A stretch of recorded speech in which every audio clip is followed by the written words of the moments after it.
Hey everybody, what is going on? So in this section, what we're going to do is we're going to show you how you can specifically target your customers. Now diving in, what we want to first do before we even get started is that we want to review your ideal customer profile worksheet and your pricing worksheet. So let's go ahead and get it done right now. All right, guys, so now to give you a refresher of the ideal customer worksheet, which you should have already filled out, it's understanding who your ideal company is from their industry, their revenue, number of employees, and things like that. And it doesn't have to be perfect right now. It just has to, you just need some type of framework to help you identify who exactly you're going to go after.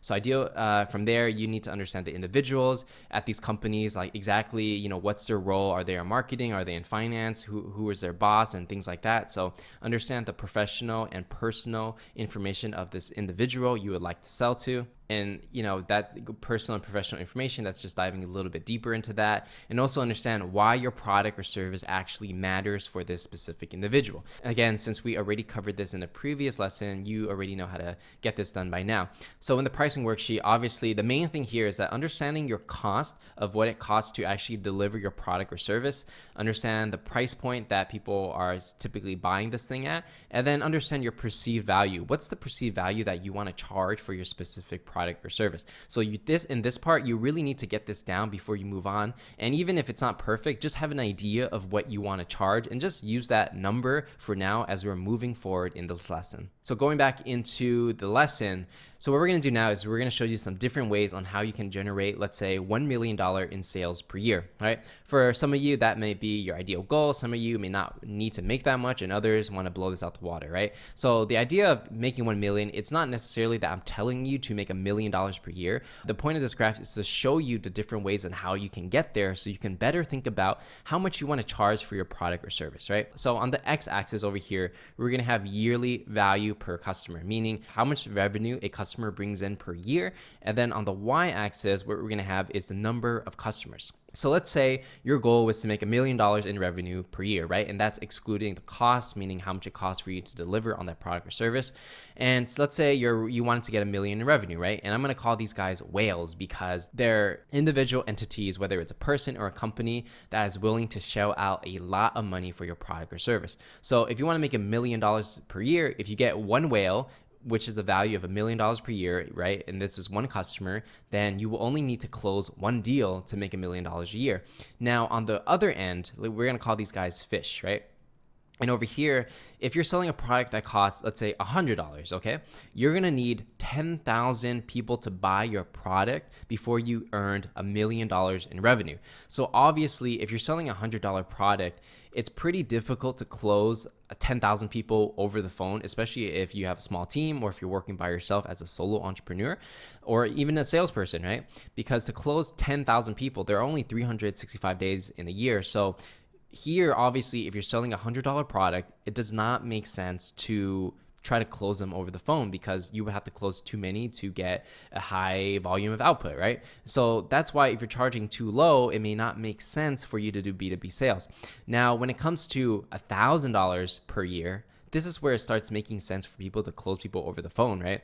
Because if you're closing a deal that's $1,000 per customer per year, right? All you have to do is close 1,000 of these people to make $1 million. To do it by yourself, you would have to be closing 3 deals every single day. And that's obviously pretty difficult for one individual. However, if you can close a good amount of deals, you can hire a team to help you do that and you can get to $1 million, right? So that's if you're selling something that's $1,000 per year. Now, if you're getting to the $10,000 per year, you only need to close 100 people. So think about that. If you're selling some type of premium consulting service, or maybe it's technology, right? And people are typically paying $10,000 per year. If you close 100 of these guys, you're going to make $1 million. And if you're selling something that's really premium, like $100,000, then you only need to close 10 people to reach $1 million per year. And again, like I was saying, the whale, you close one of them, that's $1 million. So there's no necessarily right way to do this, right? Because every product is different, every service is different, and it really depends on your industry. And especially you have to think about the cost it takes to actually deliver your product or service. But the thing I want to share with you is that obviously the higher price point you have, the more you can focus on specific individuals that will give you a large amount of money. And then from there, you don't have to close as many deals. However, if you want to have a product that let's say you're selling something at $1,000 per year, then essentially you need to build out a sales team to scale out to actually reach that million. So this graph here is just to give you an idea of how you should be building your sales team and how you should think about how many deals you need to close to reach your financial goals. So for you guys, if your goal is to make 10 million, obviously just change up the numbers. But if your goal, let's say, is to make $500,000 in revenue, then just change up the numbers here and you understand how many deals you actually need to close to reach your goal. And like I was saying before, typically for B2B sales, it only really makes sense for you to be closing people in person and over the phone is if you're making $1,000, the yearly lifetime value of that customer per year, right? So $1,000. If you're selling something less than $1,000, it may not make the most sense if you're living in countries like, for example, the United States, where, you know, it's not really going to cut it and you're really struggling because you're spending so much time to close these deals that are too small. But in some cases, if you can build out a team and you have enough people working for you, then it does make sense.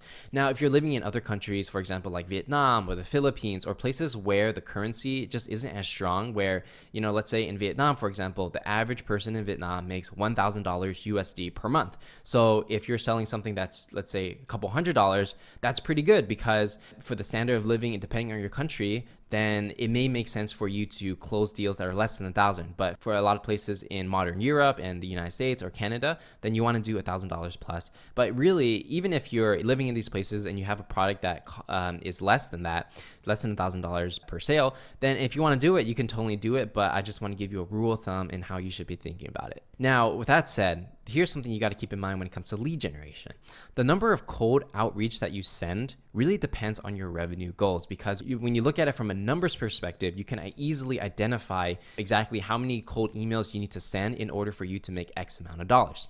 And to give you a rule of thumb, right? And then again, this is rule of thumb. Every industry is going to be different. Every sale is going to be different. But a lot of companies that I see, when it comes to sending cold outreach, whether it's emails or LinkedIn, typically only 2 to 6% of the people that you reach out to are actually going to schedule a meeting with you, right? This is not people who are just going to respond. These are people that are actually going to schedule a meeting with you, and you're going to talk to them either over the phone or in person. So that means if you send 100 emails, you should expect to schedule 2 to 6 meetings from those 100 emails. Sometimes you may get better results depending, sometimes you get worse results depending if you don't have your niche nailed down. But this is just the rule of thumb that you should always keep in mind.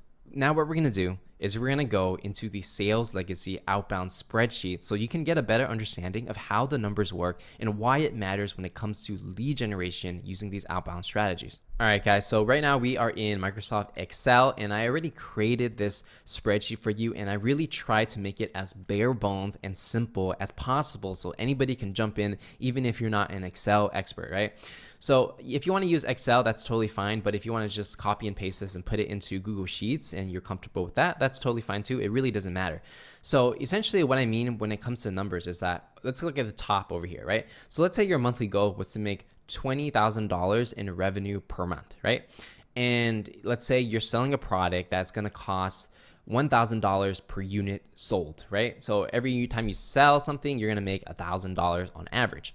To get to $20,000 per month, and if your product is going to cost $1,000 per sale, then you're going to need to sell 20 units to actually get the job done. Now, if your goal was, let's say, to make $50,000, and your thing is going to cost $1,000, you're going to need to sell 50. So for this Excel sheet, you know, if you change the numbers up, basically it's going to calculate everything for you, and it's going to show you exactly how much you need to sell in order to hit your goals. So you can see, you just change up the numbers over here, and you know, it works pretty simple. So for this course, you're going to have this for download, obviously, and you can just change up the numbers to figure out how many units you need to sell per month to reach your certain goal. And if you want to do it by year, you can add columns and everything, because it is an Excel sheet, right? And the reason why I made it bare bones is so that you can add whatever you need to add for your specific sale. If you want to do yearly goals, you can just multiply this number by 12, and then you understand from a yearly perspective what you need to do. Now, okay, so let's go ahead and go back to the original example where I had, let's say I want to make $20,000 per month, and I want my product to sell my product costs $1,000, and so I would need to sell 20, right? Now, here's the thing. When it comes to conversions, like I said before, typically what you're gonna find is that 2 to 6% of people that you will message will actually respond to you and schedule a meeting, and then a percentage of those people will actually buy whatever it is that you have. So let's say you are sending, let's say 1,000 emails, right? And for the conversion rates, it really depends on your campaign.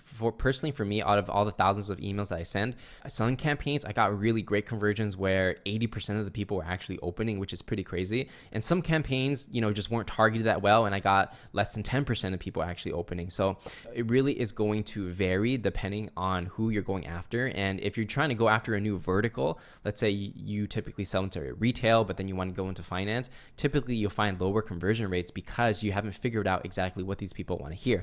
So let's just go ahead and just give you some examples. And once you start doing this yourself, you're going to have your own conversion rates on what works for your specific business.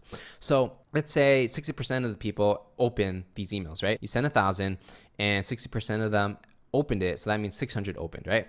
And so out of those 600 people that opened it, let's say 25% of them actually responded.